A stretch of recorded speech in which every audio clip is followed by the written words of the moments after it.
Welcome to Across the Hemisphere. We're two good friends who share love for magic, but we live 9,000 miles apart, which is quite tragic. I'm Anja, and I'm from Cape Town, South Africa. And I am Colin Eliezer from Charlotte, North Carolina. And this is Across the Hemisphere.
First episode.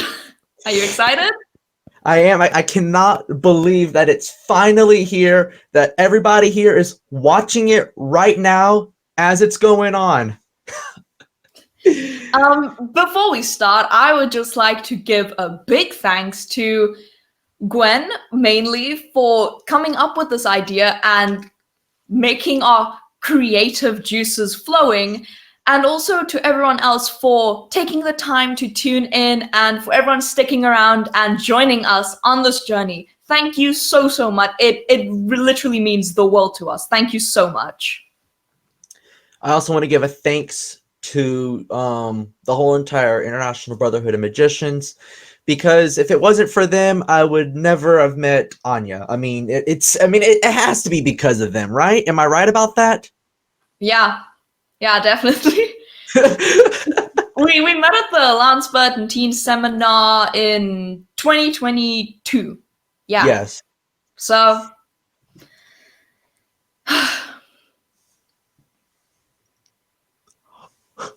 Wait.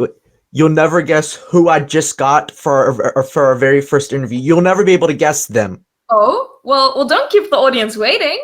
Did I just say too much by saying them? Oh, two guests? Well, who are they? I mean, you definitely know them. Just You spit it definitely out. know them. Who are they? Okay. So I might have just been able to get Lance Burton and Gwyn Auger. No way. No way.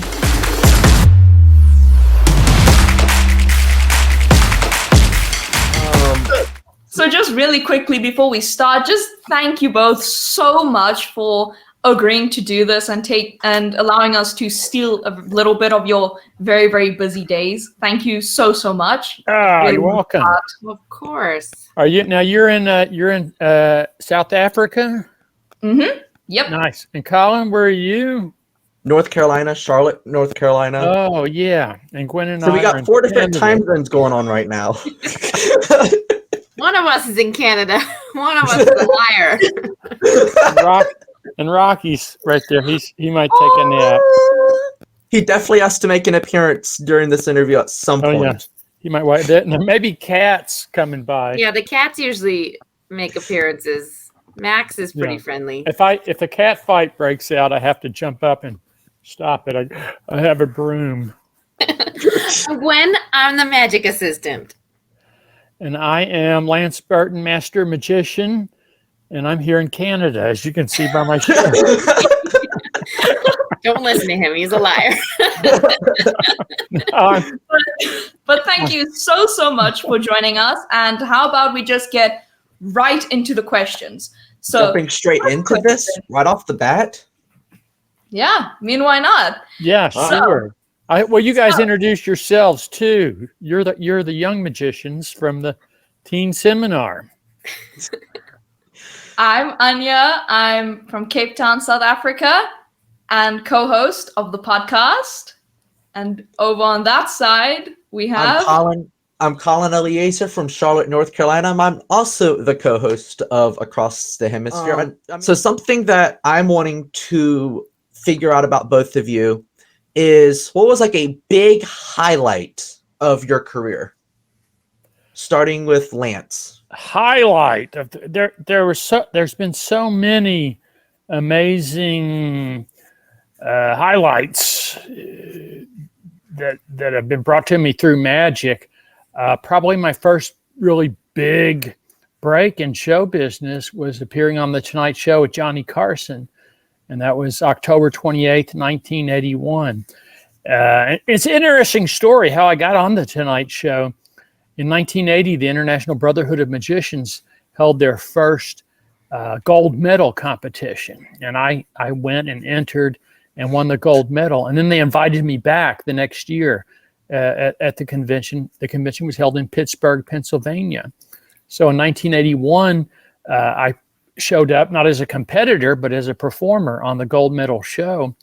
And on that performance, Bill Larson saw me. And Bill and his brother Milt, of course, were the founders of the Magic Castle out in Hollywood.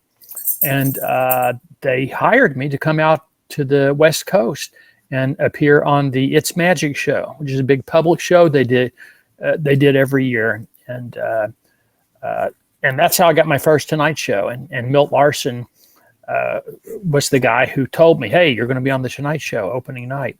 So it was an amazing moment in my career, and it launched my career. And I want to give proper due to the Larsons, and Bill passed away many years ago, but we just lost Milt this last year. So that was 42 years ago. And Wow. for that's a really, really good story. So Gwyn, is there a big highlight in your career as the magic assistant? Well, I can't top that. I wasn't on the Tonight Show.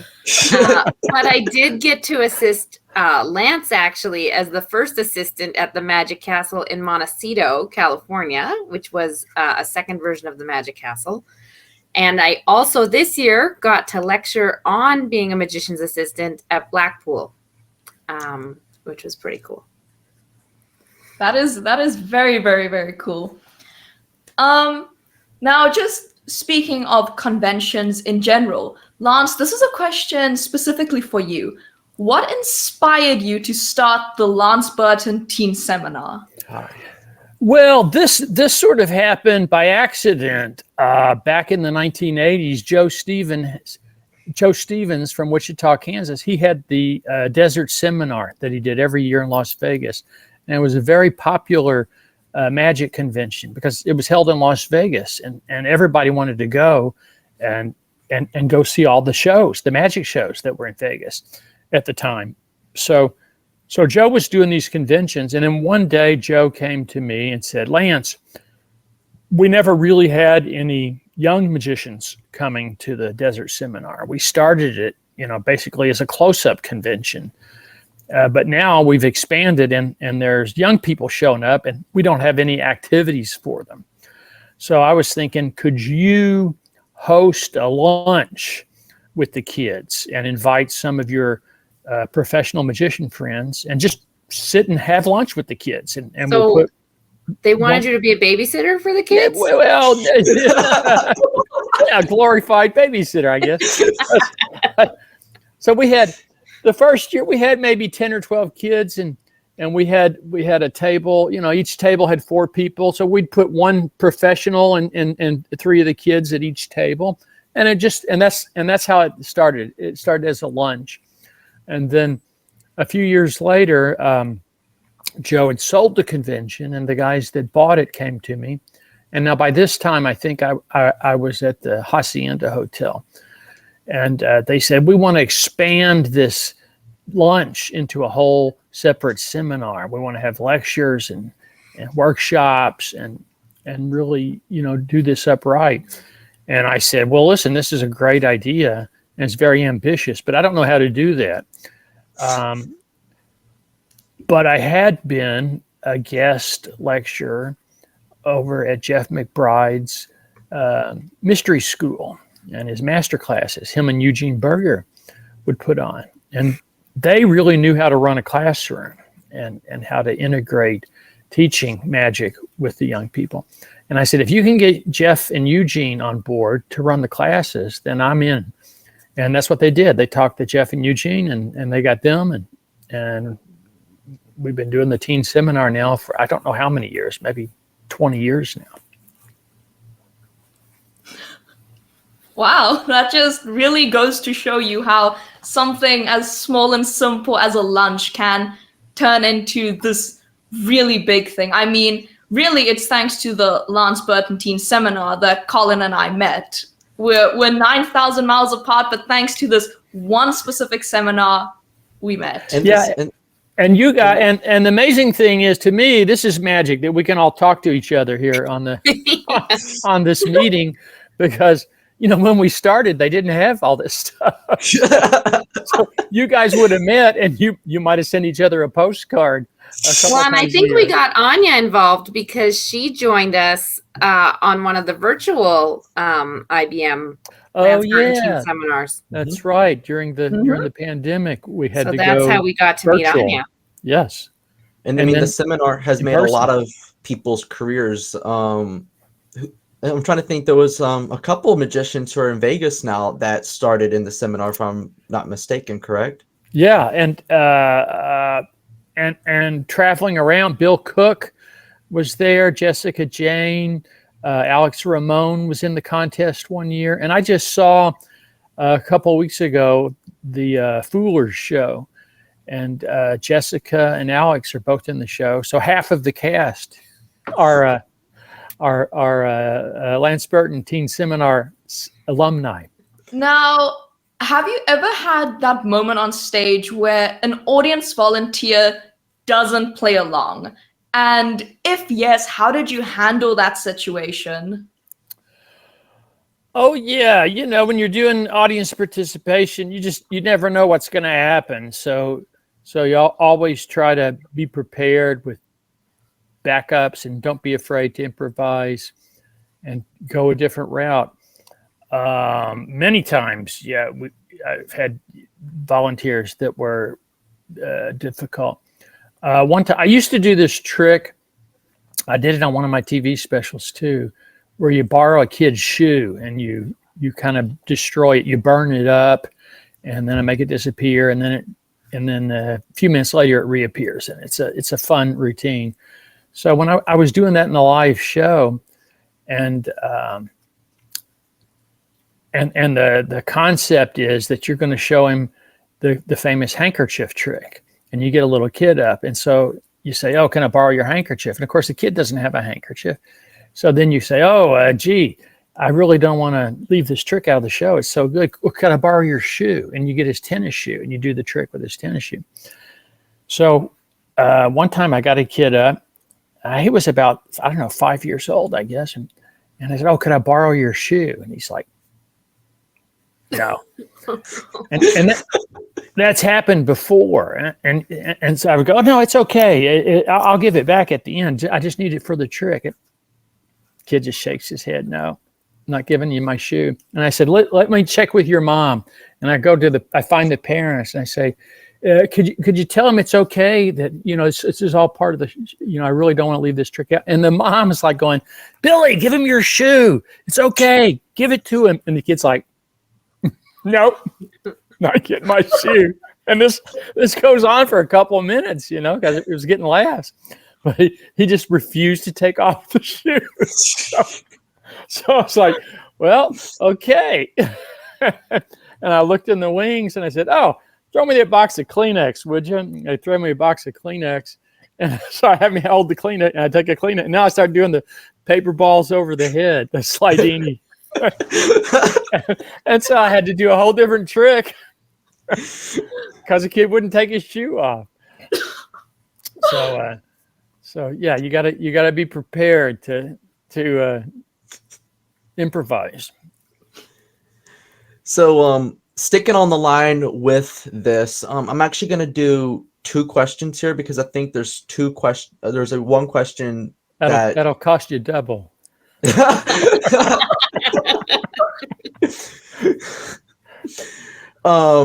Can you recall a moment in time when performing that still sticks with you today?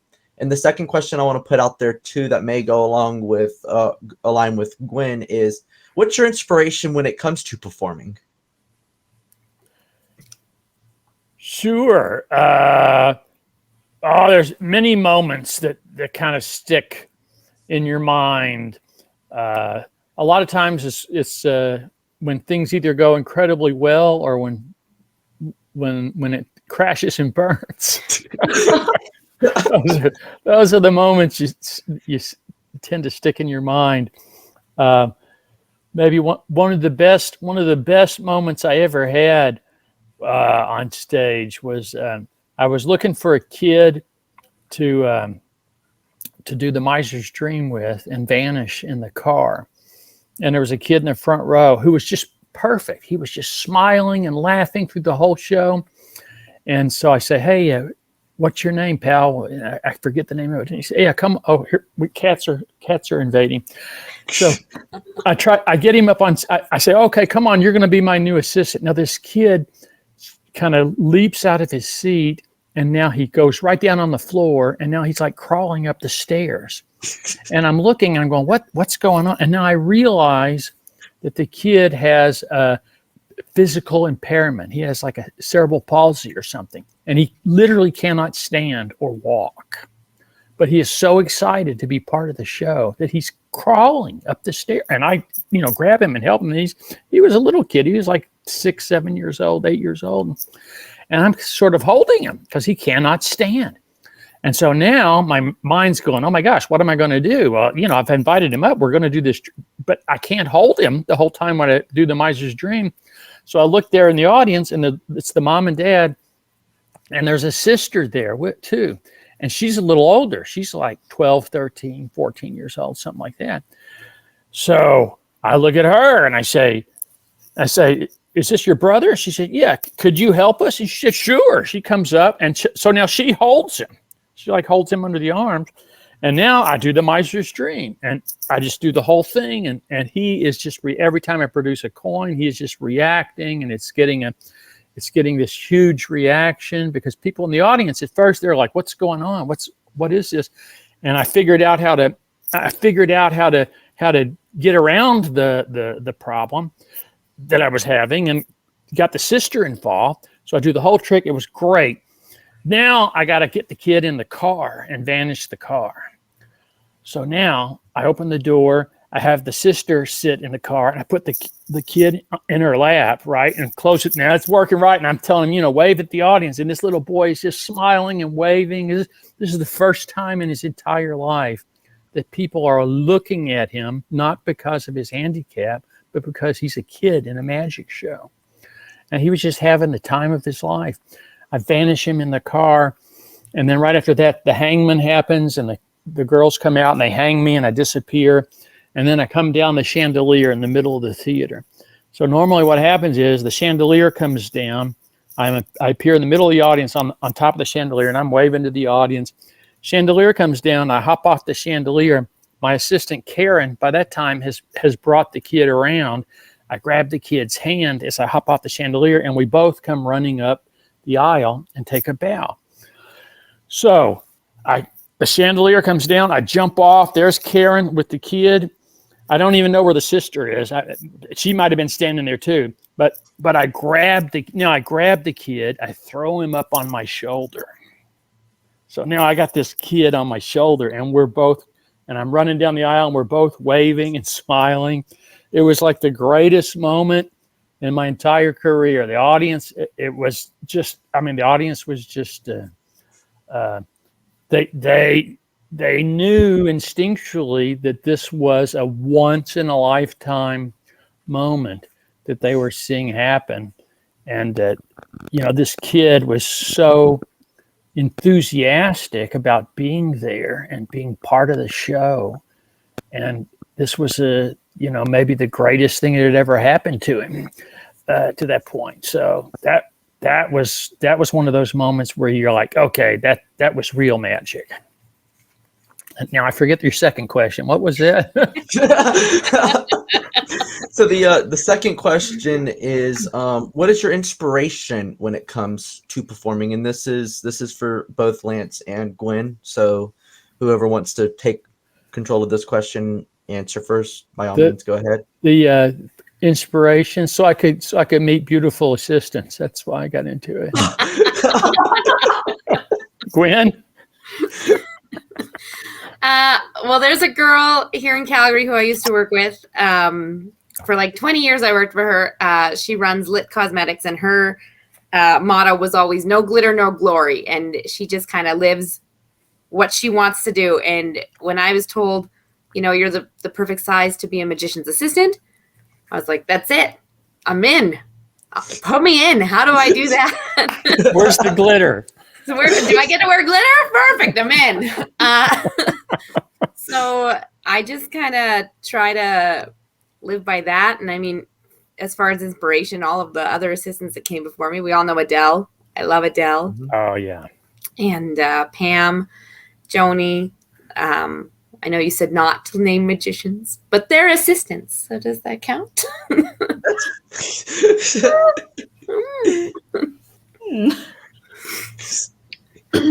And has being a and what was being an assistant? What it was meant to be? Was it what you were thinking it was going to be when you came into this?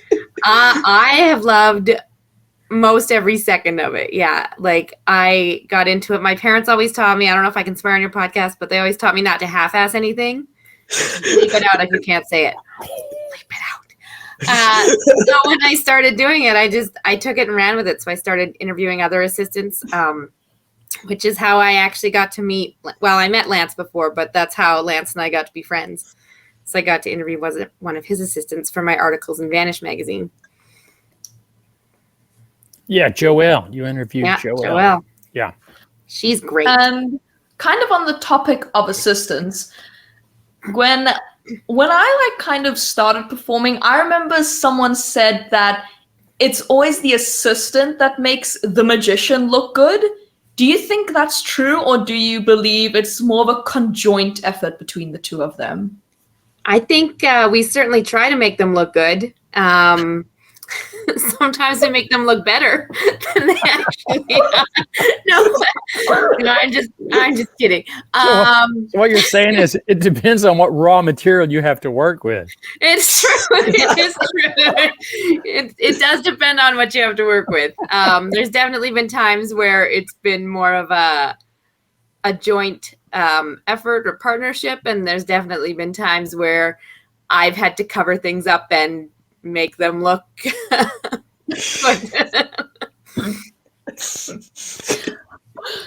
being an assistant is not easy. It's not for the weak.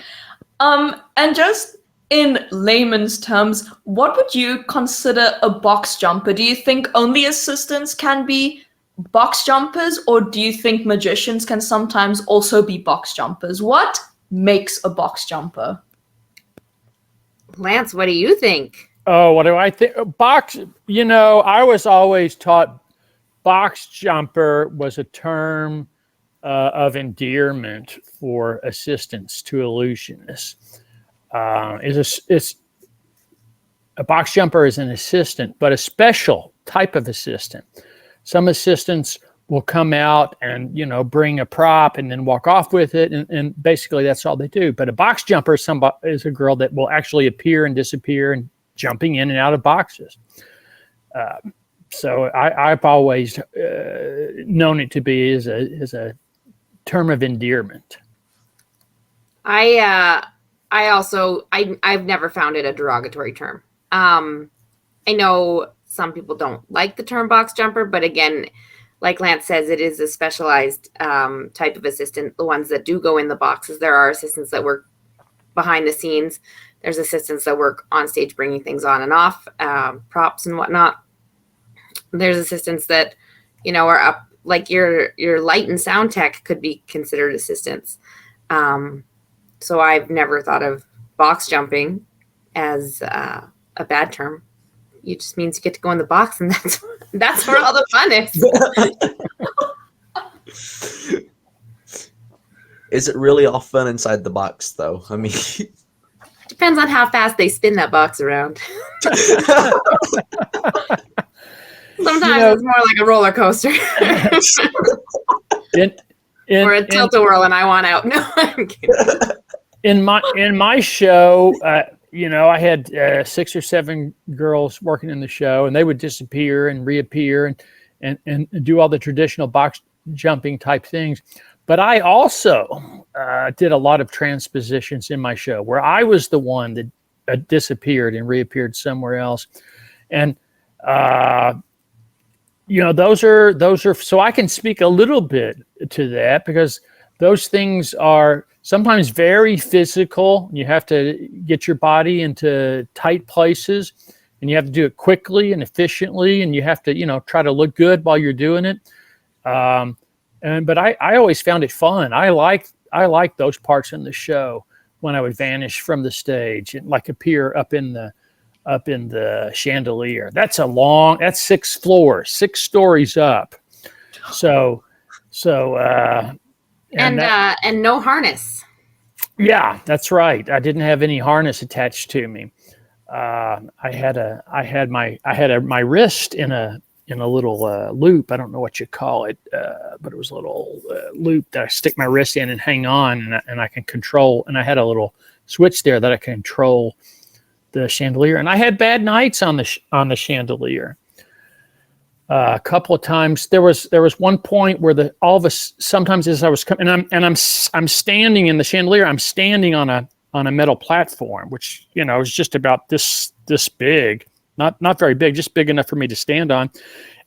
And one night I'm coming down, and all of a sudden the platform goes dink and turns sideways like that. And I got the wrist thing, and I'm going, oh gee, and I just like kick it, and it boop, popped back, and I finished the trick. It popped back flat, and that happened 2 or 3 times. And I kept saying to the guys, there's something wrong with that thing. You guys check on there. We checked on it. It looks fine. And then one night, same thing, came down to the balcony, and all of a sudden this thing goes like this. And now I'm hanging by this thing, the wrist strap, and I'm kicking it, and I'm kicking it, and I'm kicking it, and it's not going back. So I think, oh, well, let me just see if I hit the switch, see what happens. And if I go down far, now I start going down further. And now I come out the bottom of the chandelier, and now it gets worse. So I stop, and now I'm hanging by the wrist strap underneath the chandelier, and I don't know, 15, 20 feet off the ground. And so now I just stop, and I'm thinking, okay, they didn't teach this at magic school. What's So I got my mic on. So I said, Alan, I think we're going to need a ladder.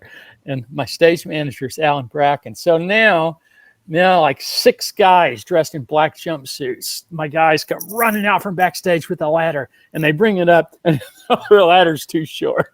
And so now they're going, it's too short. We got to get the towel. Now they run, and they're come. And now my sound man sees what's going on, and he cuts my microphone. And I looked down, and I said, Dave, turn my mic back on. If I'm going to die, I want everybody to hear it. So now he turns my mic back on. So now I can keep talking to the audience as I'm hanging by one wrist. Now finally the guys get this big extension ladder out, and now they extend it up, and they lean it, they kind of put it inside the chandelier. So now I'm trying to step onto this ladder, but now I'm afraid. So the chandelier is hanging here by these cables. The ladder's going up. I'm afraid if I step on the ladder, it's going to do this. It's gonna push the chandelier and fall with me on it. So I'm trying to just like put a little bit of weight. I'm saying, guys, I don't know if this thing's gonna tip, so I'm gonna come down real fast when I let go. And they go, we got you. They got like every guy in the crew out there holding this ladder. And so finally I come down, and I grab the kid, and we go up and take a bow. The audience applauds. And I said, I almost died, and that's all the applause I get. a sick sense of humor there, Burton. And then they really gave a big rip. So yeah. So some of those things are dangerous. You know, some of those box jumping things. My cast, we didn't really consider you part of the cast until you had bled on stage during the show, as everybody eventually got nicked or scraped or bumped or something.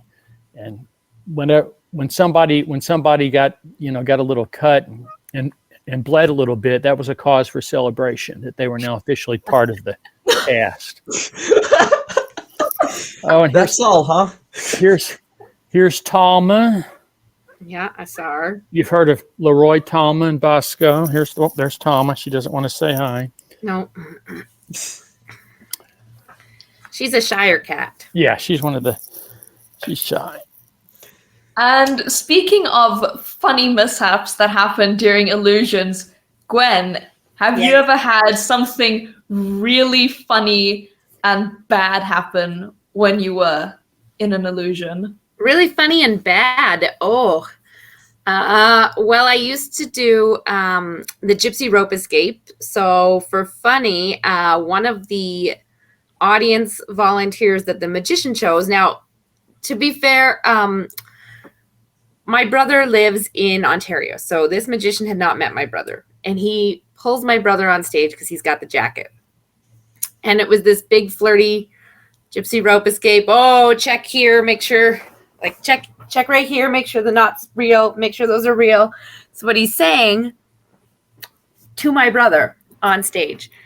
My brother is sitting there, arms crossed, and he's like, "Yep, knot looks real." And he's not having it.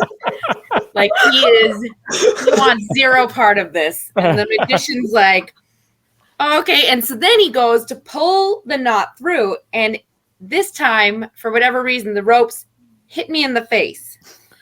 So now the magician is like, I'm so sorry. And I can just see my brother's fists like clench up and his whole body like. And I'm like, just please, like, don't hit the magician. Let's just get through this. It'll be fine. So he pulls like the curtain up around us. And I say really quick, I'm like, I'm sorry. He's like, just get it over with. Like under his breath. So I'm backstage after, and the magician says to me, he's like, man, that audience volunteer was like not into it at all. And I was like, well, I would hope not. It was my brother. And he's like, oh, he's like, I'm so sorry. Because he just didn't know. Because he hadn't met the guy. And my brother happened to be in town. And so I was like, oh, I've got this show. Come see this show. So now I'm trying to go out to Ontario in December because the Illusionists are doing a show. And so I just messaged that same brother. And I said, hey, I want to take your kids to a magic show. He's like, I will get you to the theater. You can take my kids. He's like, but I am not going in to see another magic show. And I was like, you're not going to be part of it this time. I swear, I promise. So I've had that happen. And then as a bad thing that happened in an illusion is I, like Lance, almost died, just not as seriously. I almost base planted off of a base. We were doing origami, and so I stepped up, and that one, instead of stepping in through the side, I was to kick my legs up and over, not hitting the walls, and then I would lower down from the front so that I was looking head on the whole time. So I get my leg up and over, and I'm about to put it down into the base, and I glance behind me, and I see there's no mirror on the illusion. So the magician has helped me up. So now my hands are still on his shoulders because I'm about to lower myself in. And I lean down and I'm like, you're missing the mirror. And I kind of do it while I'm smiling and, turn his face to the side. And so the audience can't see what I'm saying. And he's like, oh, okay. And he walks off, leaving me there. Like he was my support. I was supported by his shoulders. Now he walks off. My one leg is up over this base, like over the walls. My other foot is on its toes on the little platform that's out there, which is not very wide, like just enough for like a foot to stand on, really. And he's walked off. And I'm like, well, I can't get my leg back up and over because I don't think that that's going to happen. I can't put my other leg down. So it's in the air and I'm just like engaging my core, like, please don't fall. Because if I fall one way, I'm basically scissoring myself and that seems very painful. And the other way, I'm going face first onto a stage. And I'm like, well, there's no good option here. So he comes back, puts the mirror on as I'm still standing there, very unbalanced, like I am shaking at this point because I've been like just, clenching, engaging myself to try and not fall. Gets the thing on, we do the trick, gets a big round of applause. But the whole time I'm standing there, just facing the audience, smiling like this is normal and dying a little bit inside. And then after the show, your brother beat him up. That was a different show. My brother did at that show, he would have been like, why did it take so long? Why did the magician just like, he was helping you and then he walked off? Yeah. Oh, wow. Don't leave your assistant stranded when she only has one foot on a base. You hear that, audience? That's your big takeaway. Don't leave your assistant stranded.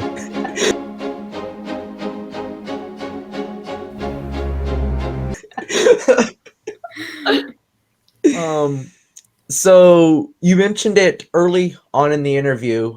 I want to ask Gwyn, how was your experience doing your first lecture at the largest magic convention in the world, Blackpool? Can you break down how that experience was? It wasn't my first lecture.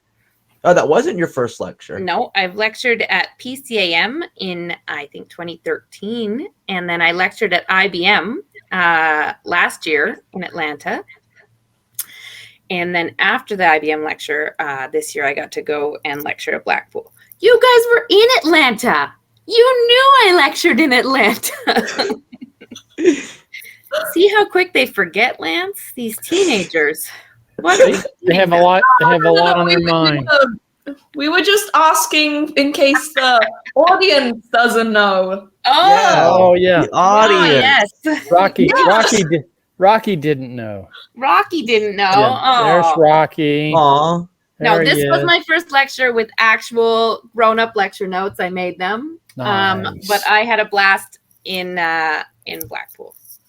Blackpool is something else. It's unlike any convention you've seen in America, I would say. Lance, you can attest. We were there in 2020. Yeah, it's huge.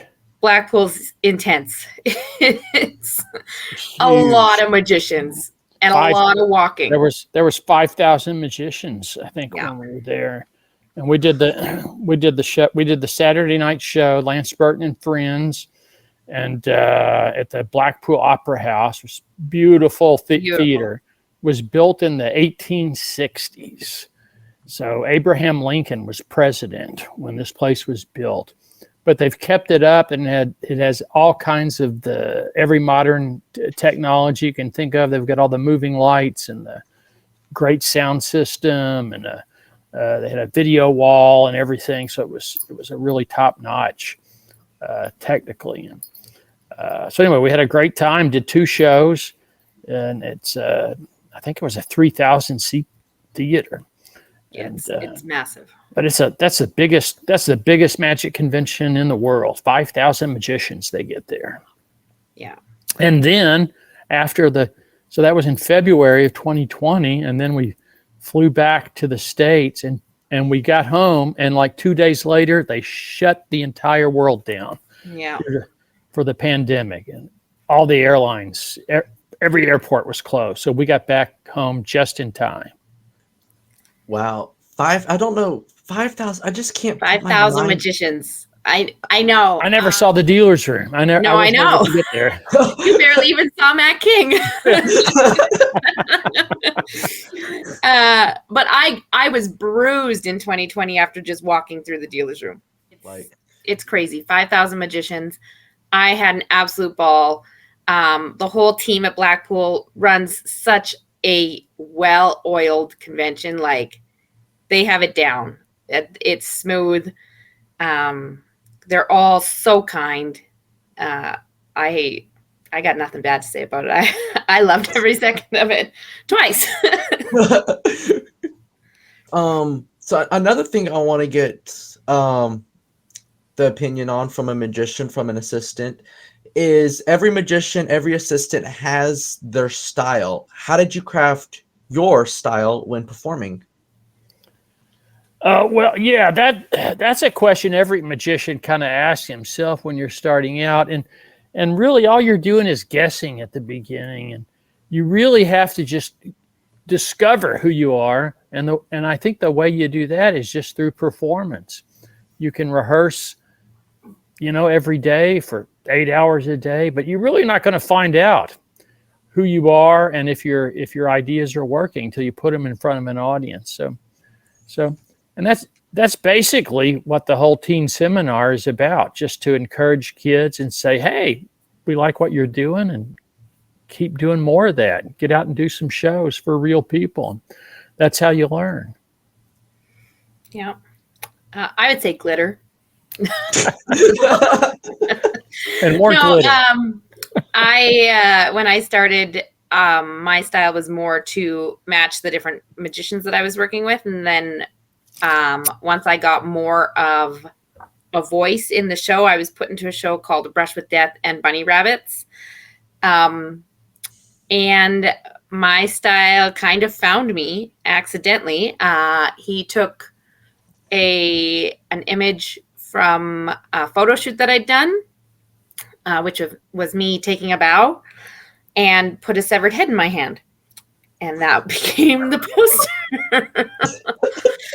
And so then I was all of the posters, but always something bad was happening to me. So I was tied up in a poster, or I was cut in half the poster and there was blood coming out of my stomach. Or I hung. And so at that point, we had the photographer was on board, since the first photo was kind of hijacked and not meant to be the poster. But so then I said, well, listen, what if you tie that rope, like, that's just sitting there around my neck, and then we like hang it over the rafter, and I'll just go like that. And that one turned into a life-size Gwen that was made out of cardboard with a real rope around her neck, and she swung back and forth when people came into the venue. So were these like Halloween shows? No. They were just like children's shows. They were definitely not children's shows. But the first show we did was like at a senior's home, and that one was for Halloween. That was for the seniors. Yeah, this one had no poster. This was just like rehearsal. So the first one we did was at a senior's home. I was doing the sword box. Ryan Pilling was performing the sword box, and so he wanted to test out if I could scream really loud in the box and if it would be heard, which turns out it wasn't heard. So then it didn't make sense for the seniors when I flopped out dead. So we changed things. See, these are the things you discover in performance. You can't discover that in rehearsal. You have to perform it to see. Yeah. Will the seniors react? Will they think that's funny when she's dead? Or the assistant? But then the other shows where it became a thing, when it was A Brush with Death and Bunny Rabbits, which was our main show, that one was a public show, so not just for seniors. That one was for anyone in Calgary, and we ended up with a little cult following. It was really cute. I should find my little doll. There's a Gwen doll over there on the shelf. I'll grab and show you. But we had all of this whole crowd that would show up, and they wanted like posters. They wanted merch. They loved every second of our show. They loved it if I showed up dead. Like if I flopped out of the box dead, they loved it. That's all they were waiting on. Yeah. So it didn't matter to them that it wasn't Halloween. We just had this little cult following, and every time we had a show, Yates and it would sell out, and it was super fun. I'll get my little doll, but go ask another question. Who knew I was gonna learn about Gwyn flopping out dead? Well, because it was a sword box, and so it was brushed with death. So we were trying to like come up with different ways to do these magic tricks. Let's see this So doll. this is the brush with death Gwyn doll. The likeness is amazing. I know. And she's tied up because this is when I did my gypsy ropes. So they tried to mimic one of the ties for the gypsy rope escape. But Nice. people could buy the Gwyn doll after the show. And she came, like, my friend says he still has one. I don't know. People loved her. I love her. I would She's buy cute. one. I know, she's adorable. Come on. I can't tell you mine. I only have one. I only You have should- one left. You should reorder them. They would sell out immediately. Yeah, after this podcast, people will be like, man, Gwyn has done some things. And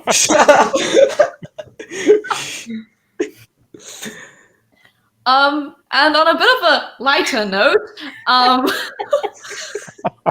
do you have any advice you would give to aspiring magicians? Anyone who wants to start out? What is a piece of advice that you kind of wish you knew when you started out?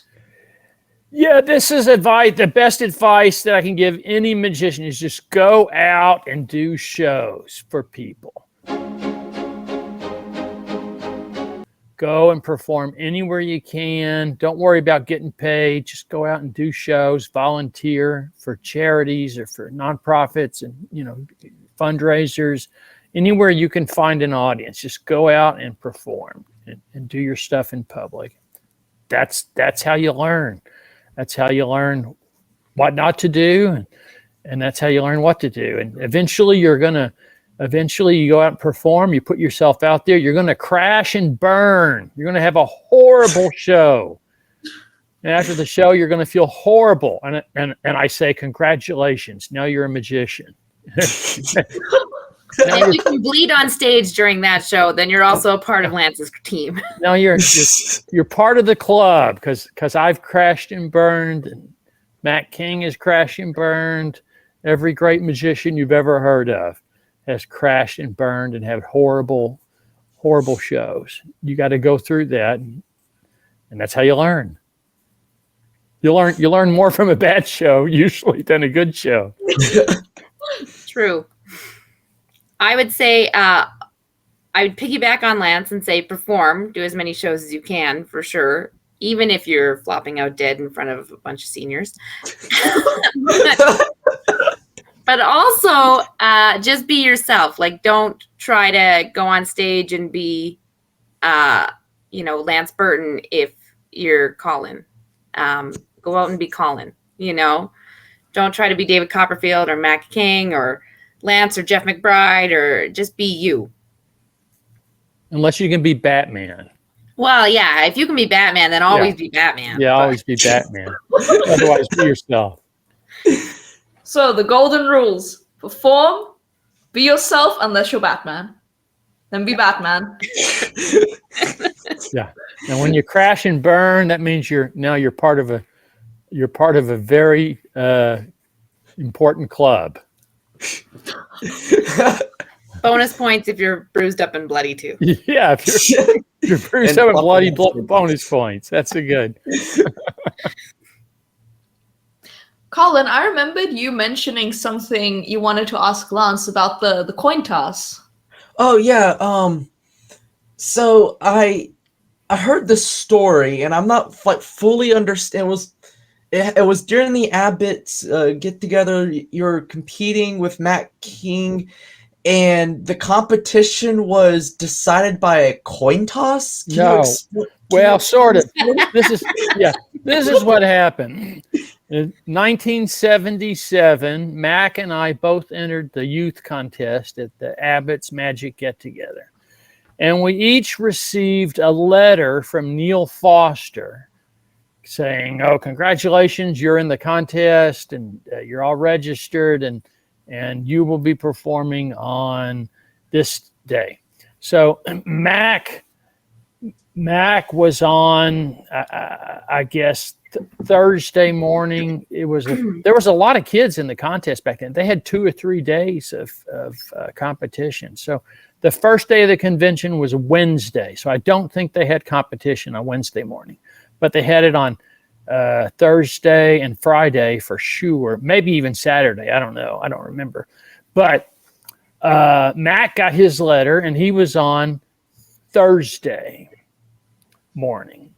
And I got my letter, and I was on Friday morning. So we each go up to Abbott's, and I was staying at a hotel about 15, 20 minutes away with my mentor, Harry Collins. We had a hotel right out, because there's no hotels in Colin, Michigan. Most of the magicians were staying with families that rent rooms out, or they rent a house. So anyway, Mac was staying in town in Colin. So Mac gets up. I was going to go to see the performance, to see Mac and see the contest on Thursday, but I was sleeping in because I didn't have to get there till the contest started at probably 9 o'clock. So Mac gets there early, to set up his act, and he looks up on the board that they had backstage, and he sees my name as performing on Thursday. So Mac goes to Neil Foster, and he says, Mr. Foster, Lance Burton's name is up here for performing today. He thinks he's on Friday. And Neil says to him, well, he's on today. If he doesn't show up, he's out. So now Mac is like panicked, because he's like, oh, my best friend is supposed to be on the day, and he doesn't know. So now there were no cell phones back then. Remember, this is before all that. They had a pay phone backstage, so you had to put a quarter in it. So Mac didn't have a quarter. So he starts running around out in the audience asking people if he could borrow a quarter. So finally, this nice lady, Peg Weekle, says, okay, yeah, sure, young fella, here's a quarter. And she gives this kid a quarter. Mac goes to the payphone, calls me at the hotel, and wakes me up and says, hey, you're on this morning, and Neil says if you don't get here, you're out. And I'm, oh, okay, I'll be right there. So now I'm panicking. I wake up and I jump in the shower, and I grab my birds and my costume, and I jump in the car, and now I'm off. And I get there and I set up, and I go on and I do the contest. So that year, the contest was the top 3 finishers were me, Jeff Hobson, and Matt King. It was first, second, and third place. And it was all because of this nice lady that loaned Mac a quarter to call me and tell me. So now that was in 1977. So we're now, well over 40 years, like 45 years ago. This last convention that we had, Mac and I were both there at Abbott's. Mac was doing his show, and Peg was there in the audience. So we did a bit, and Mac pointed her out and told the story. And then I came out, and I gave her I pulled a quarter out of Mac's ear and returned the quarter to her, paid her back her quarter. And there's a video of it that people were taking, and it was fun. It was a fun thing. But here is the addendum to the story. We go over to the Magic Museum in Marshall, Michigan. That museum has all of Neil Foster's correspondence, all of Neil's letters in his collection wound up at this museum. Well, they had gone through the Neil Foster collection, and they had found the letters that Neil wrote to Matt King and me and Jeff Hobson saying, Congratulations, you guys are going to be in the contest. And they had them there on display underneath glass. And so finally, because when this all happened, when this went down, I didn't have my letter with me. You know, I'd left it at home or I'd lost it. So I had no proof. I had nothing to prove that I was supposed to be on Friday on the show. Well, there's the letter under glass. Because back in those days, when Neil wrote a letter, he would type it and there would be a carbon copy. So you would get the carbon copy, but he would have the original. So there was my letter, and I took a photo of it. It says, Lance Burton, you're on Friday on the contest. Finally, 45 years later, I am vindicated. Something happened. I don't know what happened. Something happened, and I got moved to Thursday, but nobody told me. So for 45 years, Mac has been holding this over my head that I saved your career by getting that quarter and calling you. And finally, I've been vindicated that I was supposed to be on Friday. Just 40 so years later, you finally learn. I finally have proof. I always knew it was Friday. There it is. So if you go to the Magic Museum in Marshall, Michigan, ask to see the letters from 1977 of Neil Foster that he wrote to me and Matt King and Jeff Hobson, because they have them. That is a great story. I mean, that is such a funny story. That you were saved from the competition because of a quarter. Yeah, because of a quarter. Yeah, and that was my first magic competition. I have photos of that letter. I'll send them to you so you can drop them in here. So people don't think I'm crazy after all these years. No, people definitely don't think you're crazy. They might think you're crazy, but maybe for other reasons. Yeah. I don't even remember what the question was. Oh, it was the quarter. Yeah, the quarter. That was it. All right. Yes. So Peg got her quarter back. So that was fun, and that's on video too. That's on. People have posted that on Facebook. Does anyone have any closing thoughts or last things they just want to say before we wrap this up? Gwyn, what do you think? I want to congratulate Anja and Colin on the official launch of Across the Hemisphere. And I would like to say that I'm truly honored to be one of your first guests. Yes, and I concur. And I think this is fantastic.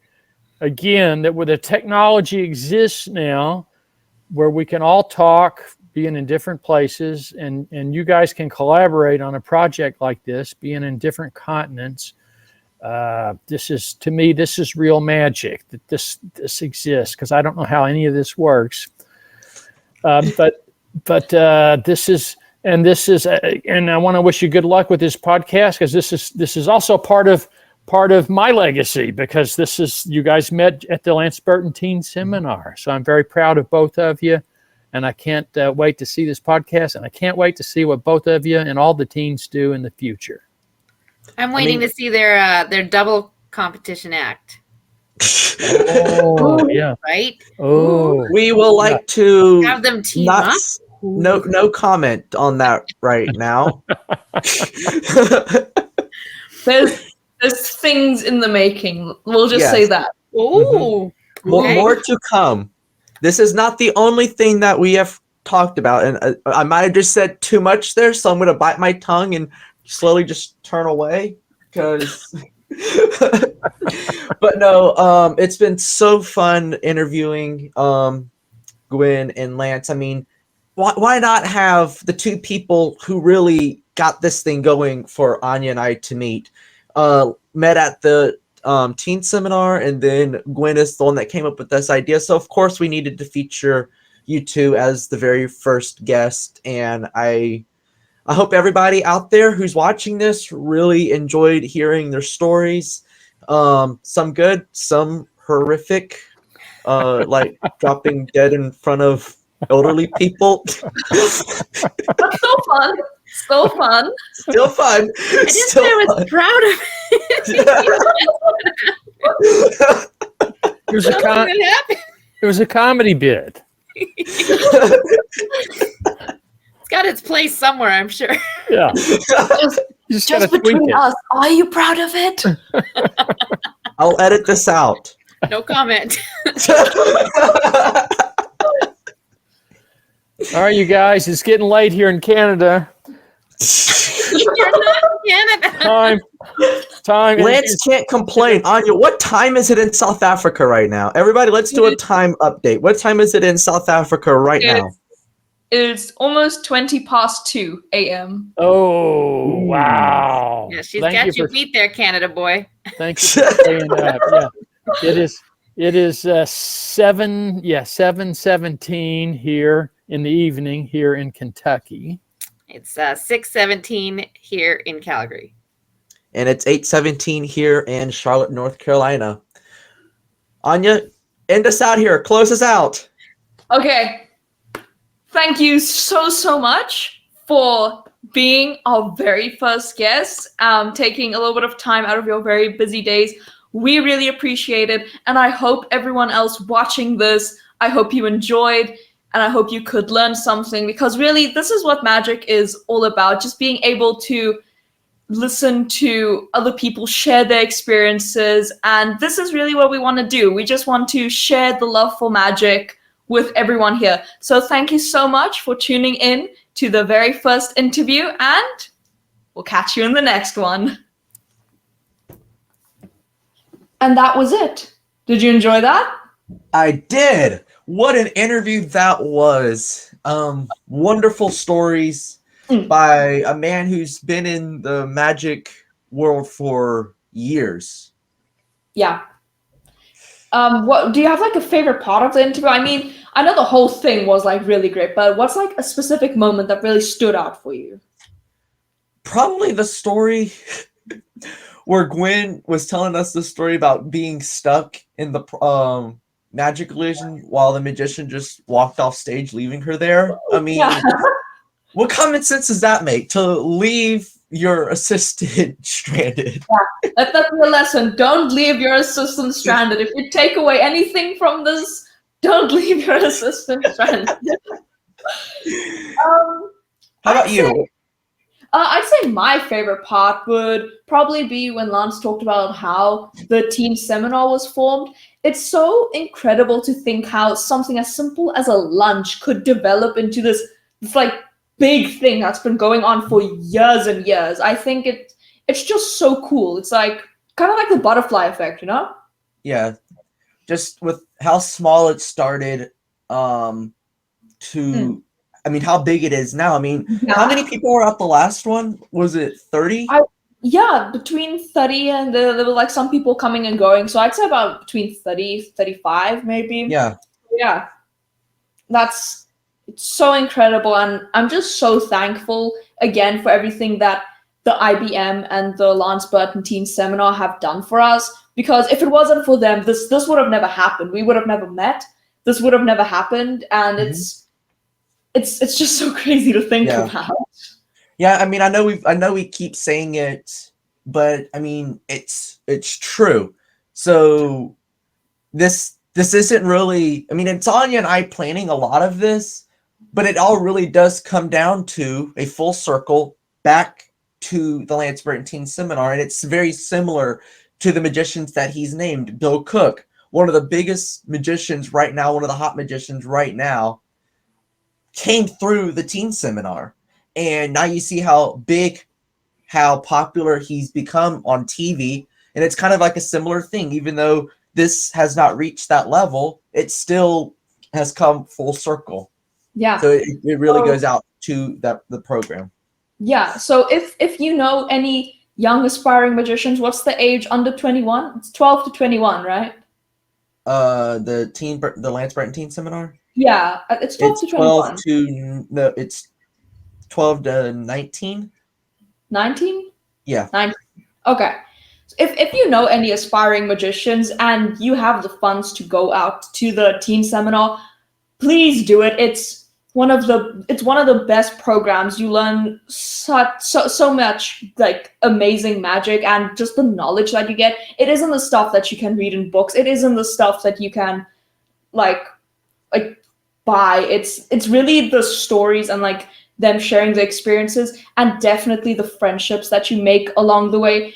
As cheesy as it sounds, it really is all about the friendships that you make along the way. So I highly recommend it if you know any young aspiring magicians ages 12 to 19 and you have the funds to get there. Definitely go to the team seminar. It's worth every single cent. And it doesn't ask for a lot of your time. The only one that really is the longest is the very first meeting, because that one does run pretty much the whole day. But it's only asking for an hour to an hour and a half of your time from the convention to sit and jam out, listen to keynote speakers. They have some wonderful keynote speakers. And it's a fun time. It really is a fun time. And you're sitting down with some of the best minds in magic. You've got Jeff McBride, Lance Burton, of course, and you never know who's going to pop in the room. It can literally be anybody that can pop in that room and sit down and have a conversation with you. Like, I remember in this year, 2023, we had Vanishing Ink just pop in, like Joshua J and Andy Gladwin just pop in and talk to us. Like, where else will you find that happening? So it's really such an amazing product, and I know product is such an amazing thing, and I know we keep repeating this, but it's definitely worth every single cent.